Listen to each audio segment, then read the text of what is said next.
지문국 국가다 이런 말을 했던 프랑스의 왕이 루이 14세입니다.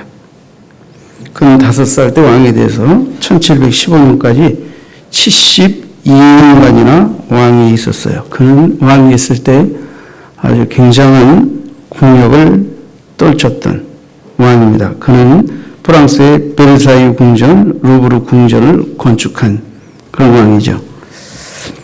이 왕 때 페넬론이라는 궁중 설교자가 있었습니다. 한 왕이 정규 예배에 참석하기 예배당에 도착을 했어요.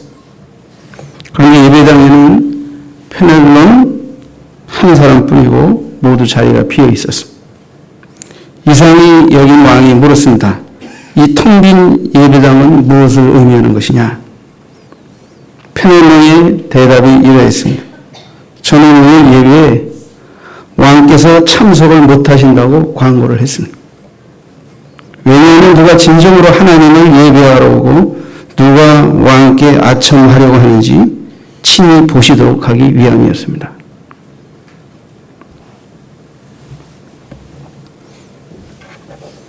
주님을 사랑하기 위해서 예배드리러 오신 줄 믿습니다. 어느 교회는 그런데요. 담임 목사님이 해외 집회 나가면 교인들이 한 20-30%는 확 준대요. 그런 분들 되지 마세요.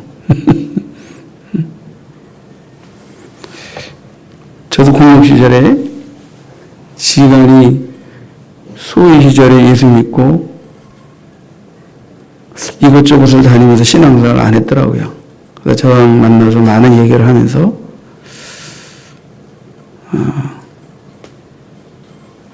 성경 공부를 하고 싶다고. 그래서 지휘관이 성경 공부를 하고 싶다고 그러니까 그저 기독교라는 이름만 붙인 참모들은 다 참석했어요. 그래서 부대 안에서 일주일에 한 번씩 특별히 성경 공부를 1년 동안 했어요. 속으로는 그런 생각을 했어요. 지휘관이 성경 공부하겠다니까 다들 따라는 나오는데 이 중에 진짜 믿음이 있어 나오는 사람은 누구고 어쩔 수 없어서 나오는 사람은 누굴까? 그런 생각을 하면서 성경 공부를 가르치기도 했어요.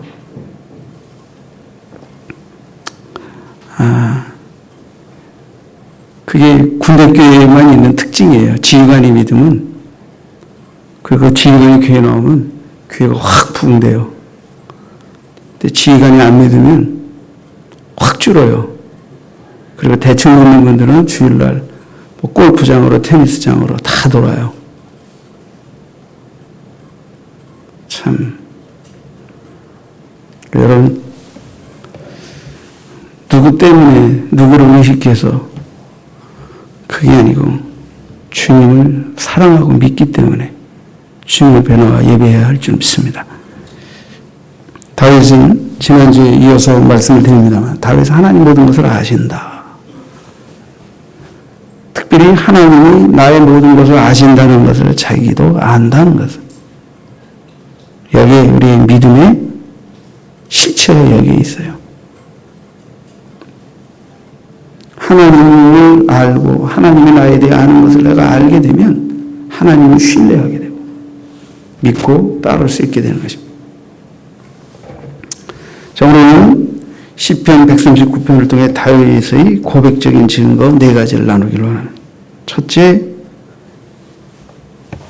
하나님 앞에 숨길 것이 없습니다 하는 것입니다. 내 생각도 아시고 내 혀의 말도 심지어 내가 말하기 전에 생각 속에 머물러 있는 모든 것도 아시는데 모든 행위도 아시는데 그러니까 하나님께 숨길 게 없다. 숨길 게 없다. 죄는 하나님을 숨길 수 있다고 생각하니까 죄를 짓게 되는 거예요. 하나님을 숨길 수 없다고 생각하게 되면 우리가 죄에서 떠나가게 돼요. 사람을 속이고 세상법을 속여도 하나님은 속일 수 없기 때문에 반드시 그 죄값을 하나님이 추적하셔서 물으신다고 생각하면 우리는 단순히 눈에 보이는 법, 사람 앞에서 그럴듯하게 사는 삶을 청산하고 하나님 앞에서의 정직한 삶을 추구하며 사는 사람들이 될 거예요. 성경에 보면 수가성의 여인을 예수님이 전도하셨는데요. 남들 다 낮잠 자는 시간에 물길로 나온 여인. 제자들도 양식을 구하러 갔는데 물 좀 달라고 하니까 유대인인 당신이 어떻게 내게 물을 달라 하십니까? 유대인들이 상종도 안 하는 그 여인을 향해 예수님이 물을 달라고 한 것이죠. 그러면서 네가 물 달라고 하는 이가 누구인지를 알았다면 영원히 목마르지 않는 물을 구하였으리라. 아주 의미심장하게 명마디를 주고받게 됐어요. 그러다가 예수님은 수가성 여인에게 가서 내 남편을 불러오라. 여자가 대답합니다. 나는 남편이 없나이다. 그래 네가 남편이 없다 하는 말이 옳도다. 너에게는 남편 5이 있었고 지금 남편도 지금 있는 자도 내 남편이 아니니 내 말이 참되도다. 여자가 깜짝 놀랐어. 남편 5이 있었고 지금 있는 남자도 내 남편이라고 볼 수 없다. 나는 그냥 남편이 없나이다 라고 말했는데 여자가 이르되 주여 내가 보니 선지자로소이다. 여러 말로 대화를 나누다가 여자가 이제 물동이를 버려두고 동네 사람들에게 가서 외칩니다. 사람들을 다 깨워요. 다 나오라. 내가 행한 모든 일을 내게 말한 사람을 와서 보라. 이는 그리스도가 아니냐.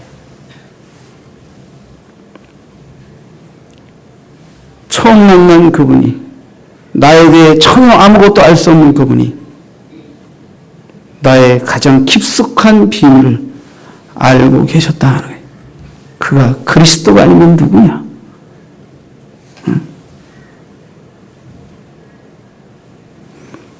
그 누구에게 쉽게 밝힐 수 없는 나의 가장 은밀한 것까지도 하나님이 알고 계신다는 것. 이것이 그 여인으로 하여금 그분이 그리스도라고 하는 믿음을 갖게 만드는 것이에요. 아나니아 삽비라는 초대교회 성령의 기름 부음이 있고 충만한 은혜 가운데서 자신의 밭을 팔아 가난한 자들에게 나누겠다고 소원했던 인물입니다. 밭을 팔았습니다. 그러나 아나니아가 그 밭을 판 값의 일부를 감추고 일부만 가지고 사도들 앞에 가져왔습니다.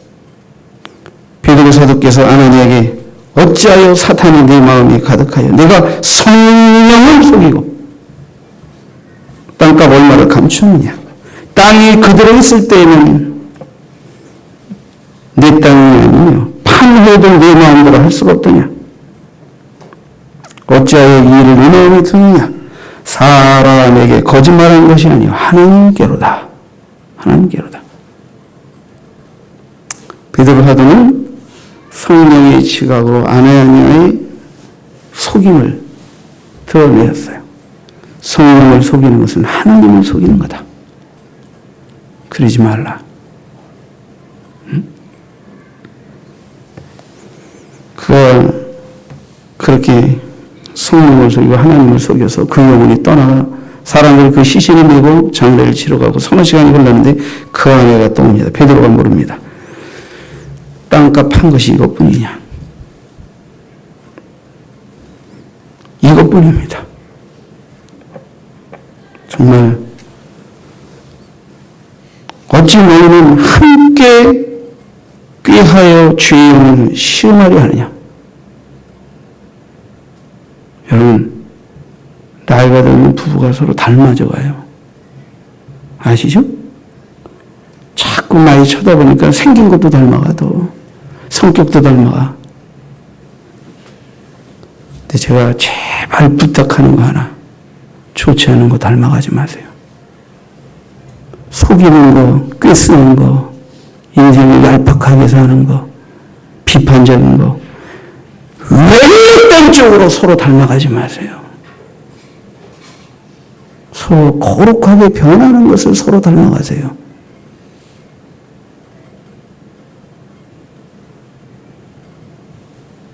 여러분, 영적이지 않은 것, 믿음 생활을 오래 하는데 자꾸 마귀가 속이고 우리 믿음을 부패시키고 잡아뜨리기 위한 가장 큰 위협과 시험이 가장 사랑하는 사람을 통해서도 올 수 있는 거예요. 끌려가시면 안 돼요. 끌고 가야지. 여러분에게 묻습니다. 내가 지금 믿음 생활하면서 믿음 없는 아내, 믿음 없는 남편을 통하여 사단이 속이는 것에 끌려가면서 이전보다 더 영적으로 나태해져가고 있는 부분은 없는가? 더 부정적해지고 있는 부분은 없는가? 더 욕망만 피는 부분은 없는가? 이걸 살피셔야 돼요. 자꾸 끌려간다니까요. 안 좋은 쪽으로 닮아가는 부부와 좋은 쪽으로 닮아가는 부부는 서로 얼굴 쳐다보시면 돼요. 다 알아요. 작년보다 올해가 10년 전보다 지금이 어떤가 서로 쳐다보세요. 우리가 서로를 보세요. 좋은 쪽으로 닮아가시기 바랍니다. 우리가 인간이니까 진짜 닮아요. 닮아요.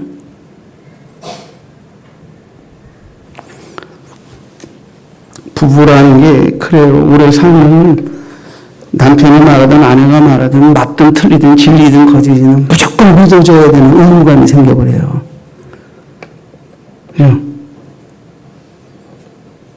그러다가 아주 가족적으로 사탄에게 된통당해요. 그러면 안 돼요. 그러면 안 돼요. 이렇게 해서 네 남편을 장래 치르온 자들이 널 또 메고 나갈 것이라고. 그래서 둘 다 죽었어요. 하나님 데려가시라.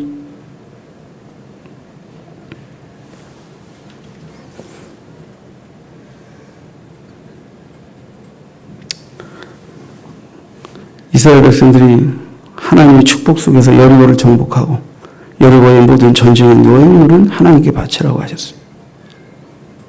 아이성은 위쪽에 있는 곳인데 작은 성이라 정탐과 오래 정탐하고 3,000명의 군사만 보내서 전쟁하게 했는데 아이 사람들에 의해 36명이 죽음을 당하고 전쟁에서 패배하여 도망치게 됐어요. 여호수아가 제 옷을 무릅쓰고 엎드려져 하나님 앞에 기도합니다. 응? 어찌하여 하나님 우리를 이렇게 출애굽하여 여기까지 데려왔는데 우리가 이렇게 전쟁에서 패하여 수치를 당하게 하십니다. 저들이 이제 용기를 얻어 우리를 갖다가 다 치고 터이니 하나님 이름의 명예가 어떻게 되겠습니까? 막 여호수아가 기도합니다. 해가 질 때가 됐어요. 하나님께서 여호수아에게 이르십니다. 일어나라. 왜 엎드려졌냐? 한국식으로 말하면 일어나. 넌 뭘 잘했다. 이게 엎드려져 있어. 그 소리 나게 하는. 그렇게 참 번역하면 좋은데 그렇게 할 수는 없죠, 그죠? 그러니까 어찌하여 이렇게 엎드려 있느냐? 하나님 말씀하십니다. 이스라엘이 범죄하여 내가 그들에게 명령한 바의 언약을 어겼으며 또한 그들이 온전히 바친 물건을 가지고 도둑질하고 속여 도둑질하며 속이고 그것을 그들의 물건들 가운데 투하느니라. 너희 가운데 하나님의 것을 도둑질하고 속인 자가 있다. 그를 찾아내요.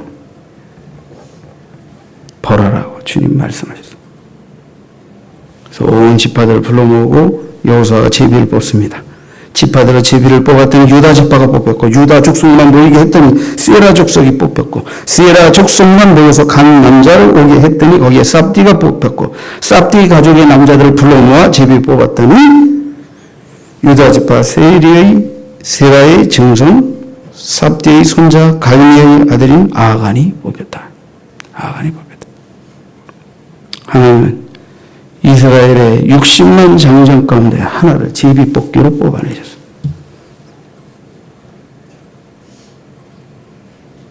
하나님은 숨길 수 없다 하는 것입니다.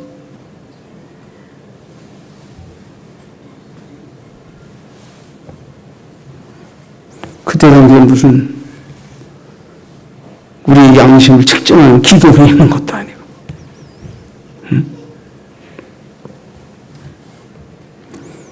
내가 어찌 그리하였느냐. 하나님 와서 이실 짓고 하라고 여호수아가 얘기하게 되니까 아간이 고백합니다. 내가 노력한 물건 중에서 신할상의 아름다운 외투한벌과 은 200세겔과 그 무게가 50세겔 되는 금덩이 하나를 보고 탐내어 가졌나이다. 벗어서 이제 그 물건들을 내 장막 가운데 땅속에 감췄는데 은은 그 밑에 있나이다 하더라. 자기 장막 가운데 땅속에 은밀하게 감추어 놓았는데 하나님 이스라엘 장정 60만 군대 가운데 그 장막 속에 감추어진 그 죄를 드러내시다.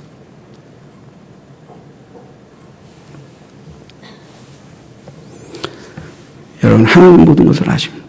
그래서 초대교회 신앙의 아름다운 경건 등록 가운데 하나가 금식과 기도와 구제였습니다.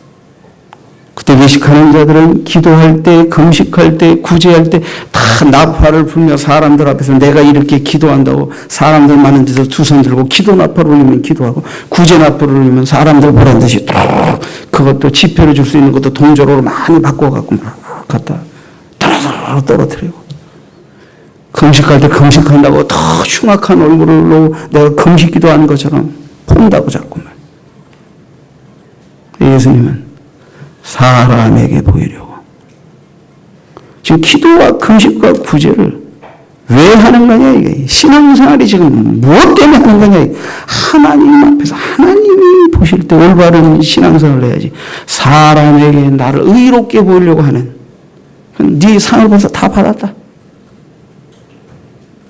그렇게 하지 말라. 은밀한 중에 보시고 은밀한 중에 아시고 은밀한 중에 갚으시는 하나님께 해야 되지 않겠냐. 구제할 때도 음성하는 것은 음성을 모르게 하고 기도할 때도 골방에 들어가서 하라. 골방에 들어가서 하나님이 모든 것을 아시니까 죄도 짓지 말아야 되지만 하나님이 모든 것을 아시니까 사람에게 보이려고 떠보이고 자랑을 과시하듯 하지 말고 하나님이 보실 때 기뻐하시고 상을 내리실 수 있는 그런 모습으로 신앙생활을 하라. 이게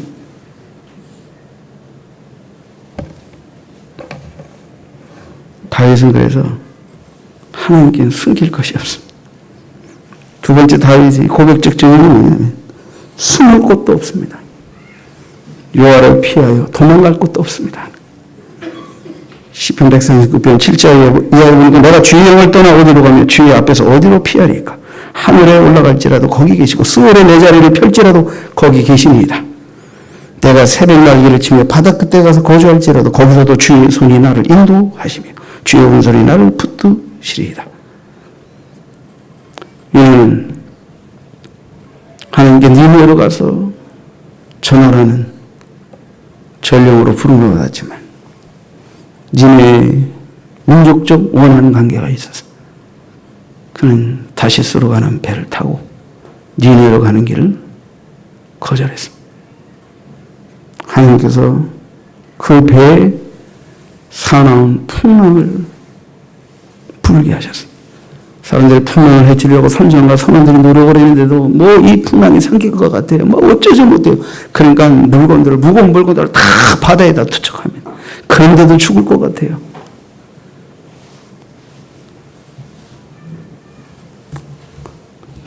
사람들을 깨워 각자 너희들이 믿는 신에게 기도하라고 막 외치고 그다음 나중에는 이 도대체 풍랑이 누구의 죄 때문에 생겨진 일인지 제비를 뽑자 했더니 그 배에 타고 있던 요나에게 제비가 뽑혀져 버렸어요.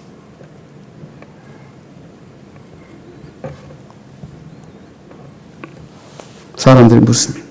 천하간의 이 재앙이 누구 때문인지 우리에게 임하였는가 말하라. 네 생업이 뭐고 어디서 왔고 네 나라가 어디며 어느 민족에 속하였느냐.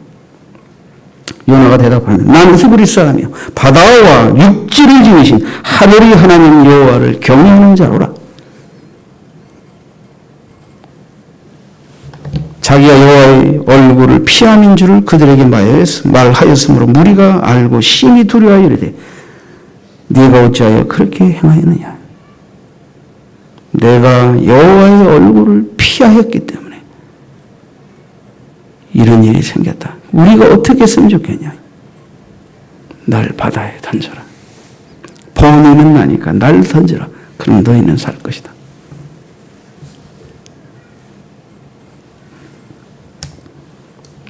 여러분, 요나가 하나님의 명령을 거스리고 다시 쏘가는 배를 탈 때 그 배에 풍랑을 불어 제비 뽑게 하여 그 풍랑의 원인자인 요나를 지적하시고 그가 자수하여 광명 찾고 날 바다에 던지면 너희들이 살 것이라 하여 바다에 던져졌을 때 하나님 큰 물고기 하나를 물가에 그 물속에 준비하고 계시다가 요나가 바다에 던져지는 순간 그를 삼켜 3일 밤낮을 뱃속에서 통곡하며 회개하게 하시고 소원하게 하시고 그리고 다시금 명령을 주셔서 니느웨의 바닷가에 그를 토하게 하시니 그 니느웨에서 하나님의 말씀을 전한 자가 되었다. 이게 요나서 내용이. 내가 주를 피하여 어디로 가고 어디로 도망하고 뭘 하나님의 말씀 피하여 숨을 데가 어디 있냐고. 숨을 데가 없다.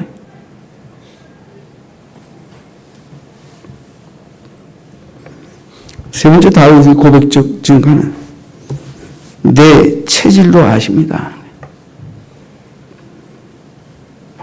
139편 14절에 보시죠. 내가 주께 감사하오니 나를 지으시니 신이 기묘하심이라. 주께서 하시는 일이 기이함을 내 영혼이 잘 아나이다. 내가 은밀한 데서 지음받고 땅의 깊은 곳에서 기이하게 지음을 받은 때 나의 형체가 주의 앞에 숨기지 못하였나이다.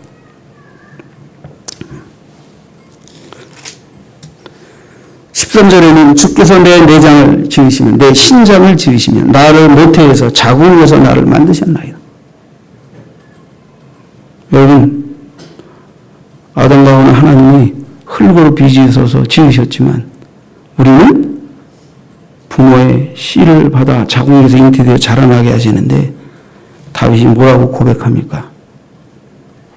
하나님은 내가 자궁에 씨가 뿌려져 자라나면 신장이 생기고 심장이 생기고 뼈가 자라고 형질이 이루어지는 그 과정을 통해서 다 하나님이 나를 지으신다. 나를 지으신다. 라고 다윗은 고백하고 있습니다. 그러니 하나님은 나의 몸에 체질도 하시고 성질도 다 하십니다. 부모를 통해 물려가는 성격, 내 체질, 신체의 어떤 성질조차 다 하신다. 시편 103편 14절에 다윗이 이런 고백을 했습니다. 이는 그가 우리의 체질을 아시며 우리가 단지 뭔지 뿐을 기억하심이로다. 그분이 우리를 만드시고 지으신 분이 되어 그분이 나를 안다. 나를 아는데 은밀한 것만 아시는 게 아니고 모르는 것만 없는 게 아시고 나의 신체적, 정신적 성향조차도 다 아신다. 그래서 우리가 하나님을 경외하고 하나님을 의지하면 나의 성품과 나의 기질과 체질에 맞게 나를 인도하신다. 하나님 인도하신다. 가장 아름답게 우리를 인도하실 수 있는. 여러분들보다 목회자는 여러분들을 많이 만나서 대화하고 교제합니다.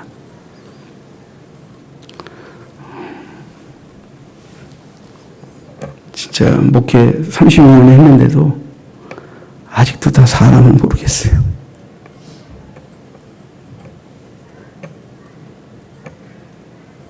아직도 이해가 안 되는 분들이 있어요. 정말 그 기질, 그 성격, 그 성향 정말 많이 이해하려고 노력하는데도 참 이해하기 어려운 분들이 덜어 있어요. 전부 난가? 하고 눈 띵그려서 쳐다보시는데 이런 걸 보고 우리의 개성이라고 하는 거예요. 개성. 우리의 독특한 개성. 우리의 독특한 개성은 악한 쪽으로 발휘되는 아주 골 때리는 거지만 이게 하나님을 이해하시고 알아가시면서 선한 쪽으로 사용하시면 독특한 각자만의 개성적인 무언가가 또 아름다움이 되는 거예요. 응? 성가대가 있지만 목소리도 다 똑같지 않고 색깔이 있습니다. 사람 목소리가 다 똑같지 않아요. 사람은 가수들이 노래를 부를 때 노래와 곡조와 가사만 좋아하는 게 아니라 자기가 독특하게 매력을 느끼는 독특한 목소리 색깔이 있어요. 그 색깔이 마음에 드는 그 가수를 좋아하는 거예요.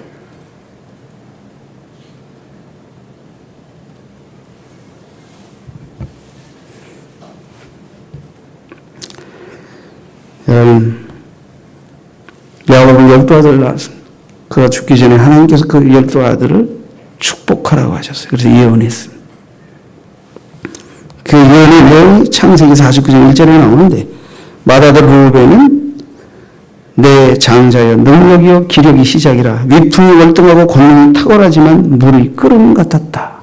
그래서 탁월할 수 없다. 장자로서 타고난 좋은 것들이 많은데 그 성정이 물끝듯하고 경솔해서 그의 많은 좋은 것들을 악한 것으로 만들어버린 어리석은 자가 된다는 것. 능력이 많은 분들에게 부탁을 드립니다. 혈기를 다스리세요.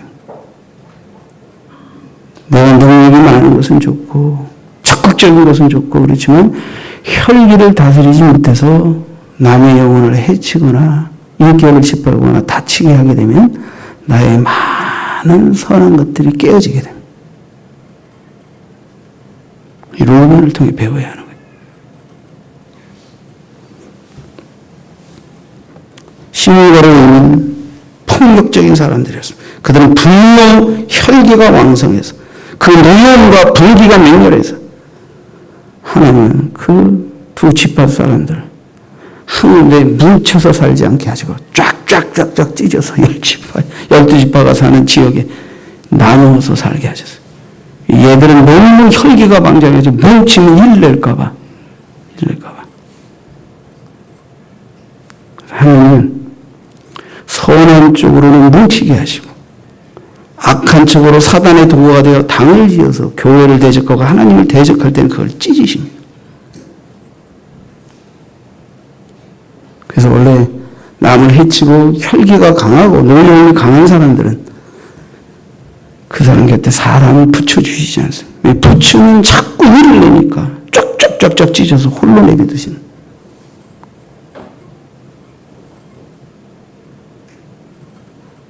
그래서 어른 돼서도 왕따가 되면 안 돼요. 애들 왕따 되는 건 개 잘못이 아닌데 어른이 왕따 되는 건 지 잘못이에요. 이해가 되세요? 내 곁에 사람이 모이고 나도 무리 속에 들어가 교제할 수 있는 사람이 되어야 돼요. 그러면 어떻게 돼요? 지 잘났다 그러고 지 혈기대로 까불면 안 돼요. 그러면 하나님 찢으시는 거죠. 그 곁에서 사람을 찢어내시는 거예요.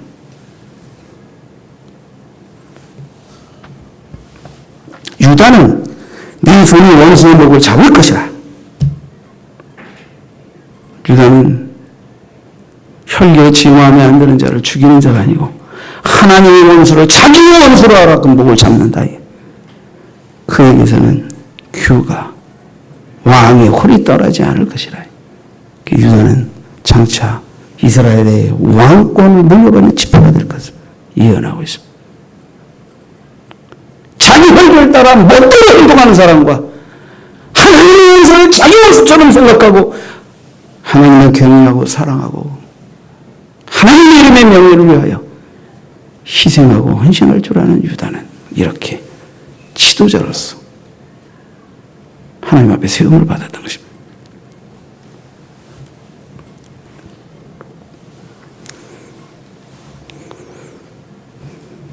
이사갈 같은 경우는 양이 우리 사이에 무릎 꿇는 건장한 낙이라 그랬어요. 그래서 농사도 잘 짓고 일도 열심히 하고 그래서 힘든 일을 해도 투덜거리지 않고 잘 생겼어요. 그런 분들이 있지?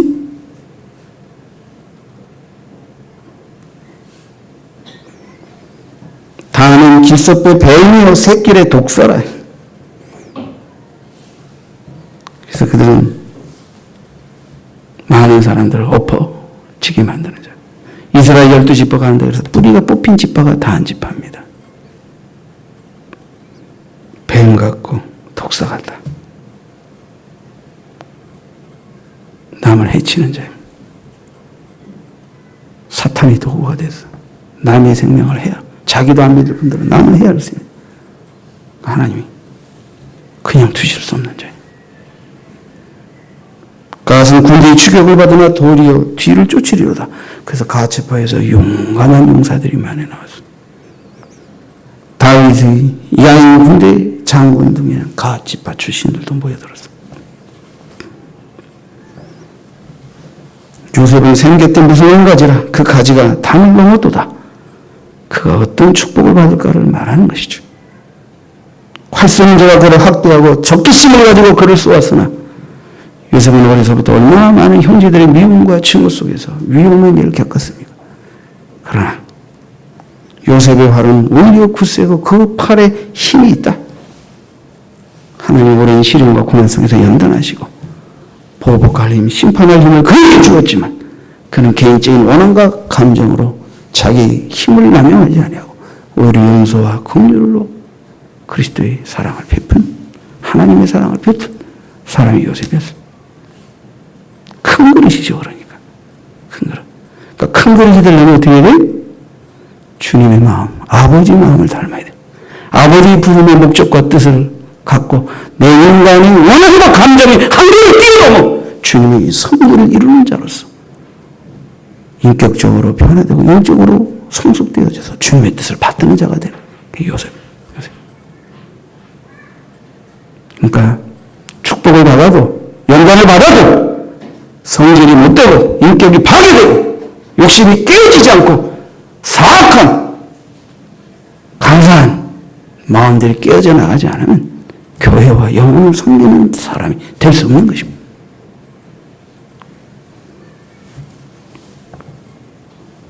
베냐민은 물었던 일이라 아침에 빼앗은 거 먹고 저녁에 움킨 것을 하는데, 그래서 요 막내는 맨날 형들한테 치워가지고 뭐 하나 했어. 움켜쥐려는 이런 게 많은가 봐요. 응? 베냐민 그래서. 여러분, 이스라엘 12지파 12아들에게 뭐 한두 사람 뺐지만 야곱은 아버지로서 그들에게 선지자로서 그들에게 축복하고 각 사람이 분량대로 축복했다. 각 사람이 분량대로.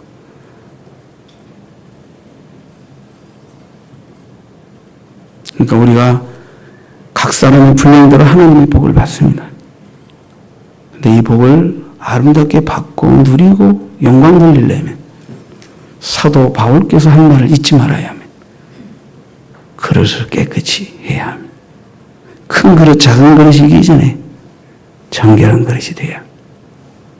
그래야 거룩한 것을 담아내야 거룩하게 하나님의 때에 귀히 쓰일 수 있는 것입니다.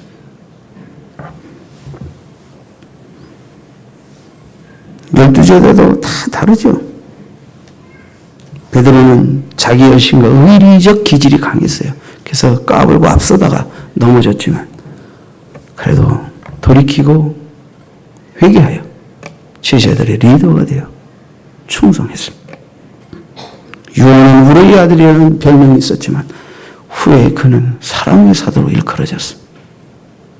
얼마나 주님의 인격을 닮아 변화되는 걸 알 수 있습니다. 주님은 나다나엘을 참 이스라엘 사람이라고, 당신은 어떻게 저를 아십니까? 그래서 그는 주의 제자가 됐습니다. 주님은 우리의 기질을 아심, 우리의 성품도 아심, 우리의 체질도 아심. 그래서 우리의 연약함을, 약점을 바꾸어 강점이 되게 하시고 은혜의 통로가 되게 하실 수도 있습니다. 제가 성경 공부할 때마다 여러분에게 말씀드린 게 강점이 강점이 아니고 약점이 약점이 아닙니다. 강점 때문에 교만해지고 자랑하고 까불면 그것 때문에 교만해져서 넘어지는 게 강점이라는 것이고, 약점이 우리를 좌절하게 만들고 열등감을 갖게 만들 수도 있지만 그것 때문에 하나님 앞에 엎드려 기도하고 겸손하게 부르짖고 간구하면 그 약함이 오히려 주님의 은혜를 향하여 마음을 열 수 있는 통로가 되기 때문에 그래서 약한 게 아니고 강한 게 아니라 약함 때문에 겸손해지고 약함 때문에 은혜받고 약함 때문에 하나님의 은혜와 능력으로 통합해지는 그런 하나님의 사람이 되시길 바랍니다. 여러분 인간적인 강함 때문에 까불다가 자빠지는 사람 되지 말길 바랍니다.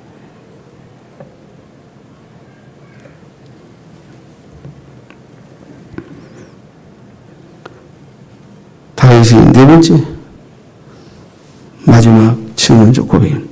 악에서 떠나게 하시고 영원한 길로 인도하소서 하는 것입니다.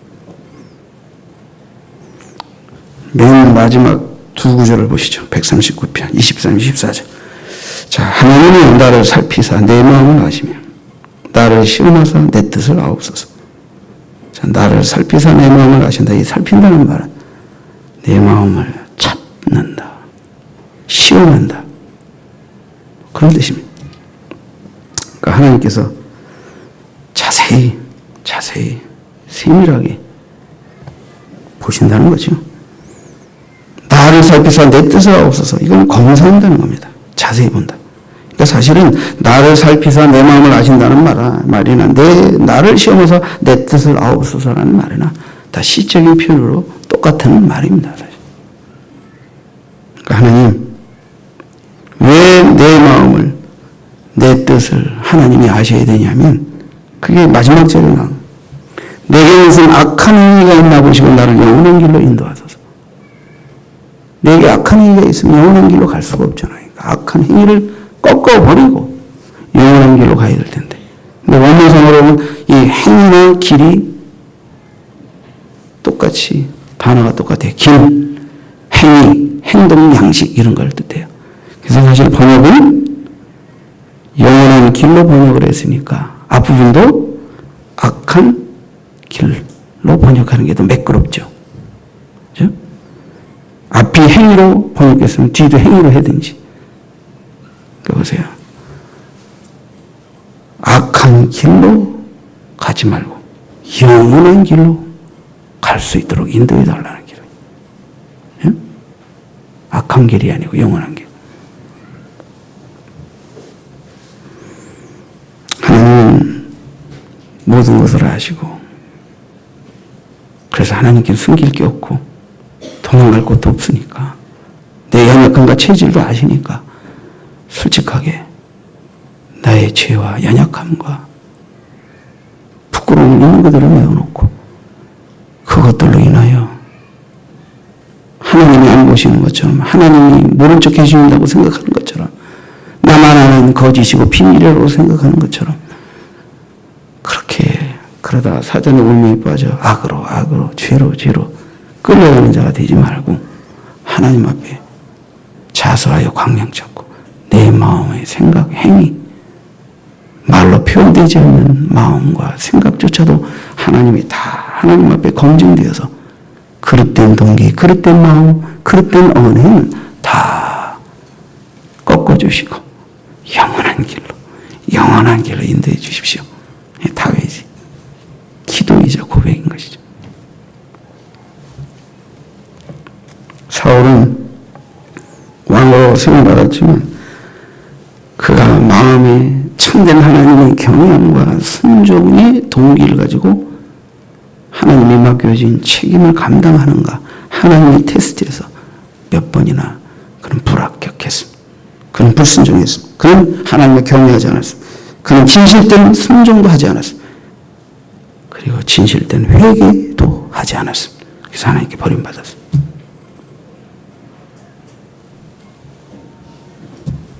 다윗의 고백.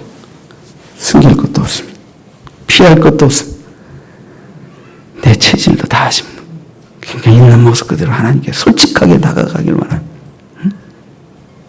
하나님, 내가 악으로부터 사탄으로부터 유혹받는 연약한 부분들을 아시죠? 도와주세요. 그리고 영원한 길로 갈 수 있도록 인도해 주세요.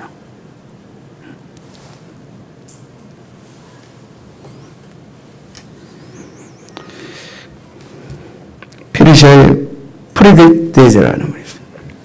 아까 서재에서 루이 14세 얘기를 했는데 그 14세 아마 이후에 바로 이은 시대의 왕인데 18세기 유명한 왕 중에 한 사람. 그 프레데릭 대제가 베를린 교도소를 시찰하게 되었다. 왕이 만나서 죄수들에게 묻습니다. 그대들은 무슨 죄를 지어 이곳에 왔는가 하고 만나는 죄수마다 폐하 억울하옵니다. 나는 그런 죄를 저지른 일이 없습니다. 폐하 통촉해 주시옵소서. 안 만나는 놈마다 다 그러더라고요. 이제 마지막에 한 놈 만나네. 그래, 그대는 무슨 죄로 여기 왔느냐. 폐하, 저는 죄를 지었습니다. 무슨 죄를 지었냐? 저는 강도 짓을 했습니다. 저는 마땅히 이곳에 갇혀 마땅한 자입니다. 여봐라! 이놈을 당장 밖으로 끌어내라! 어떻게 이렇게 못된 죄를 저지른 놈을 죄도 없다고 결백하다가 하는 놈들 틈에 있을 수 있게 하느냐? 이놈을 풀어줘라. 유명한 일화입니다. 솔직히 죄 지었다고 감옥에 갇힐 만하다 그래서 사면받은 사람이에요. 끝까지 억울하다고 하는 놈들은 감옥에 갇혀. 그래서 억울한 놈들, 결백한 놈들이 갇혀있는 곳에 죄 짓는 놈을 같이 가둘 수 없다. 풀어줘라. 참 멋있는 사람. 주님은 말씀하셨습니다. 병이 없다 그러면 의원이 쓸데가 없다. 죄가 없다 그러면 구세주가 필요가 없다. 인간이 하나님 앞에 가장 겸손하게 사는 가장 진실된 고백은 주여 나는 죄인입니다. 베드로가 밤을 먹도록 잡은 것이 없는 뱃전에 다가와 물고기를 잡게 하셨을 때 나는 죄인입니다. 나를 떠나소서. 나는 죄인입니다. 나를 떠나소서. 네가 부르는 사람을 낚으리라. 그래서 베드로를 버려두고 예수를 쫓았어. 인간이 하나님을 알고 만나게 돼요. 죄인입니다.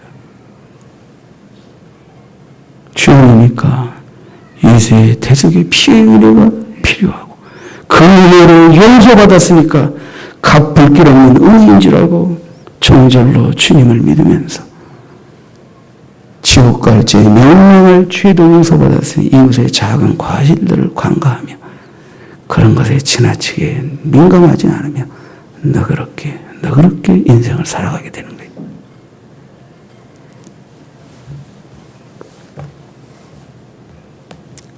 어떻게 시편 139편 더 많은 다윗의 고백을 찾을 수 있겠지만 대략 4가지 고백을 여러분들과 나누었습니다. 여러분 숨을 것도 감출 것도 모르주는 것도 없으니까 단순히 죄짓지 말자 이 말씀 드리려고 이 말씀 드리는 게 아닙니다. 우리 체질도 연약함도 다 아시니까 하나님을 공경하고 믿고 아뢰고 의논하며 하나님 앞에 나아가 주님과 동행하는 삶, 주님이 함께해 주시는 삶 속에서 악의 길, 꾀의 길, 내 경험만을 위해서 사는 그 길 말고 하나님과 함께 영원한 길, 하나님이 창조하시고 구속하시고 그 형상대로 새롭게 하신 그 길, 새 삶의 길로 가자. 그 얘기.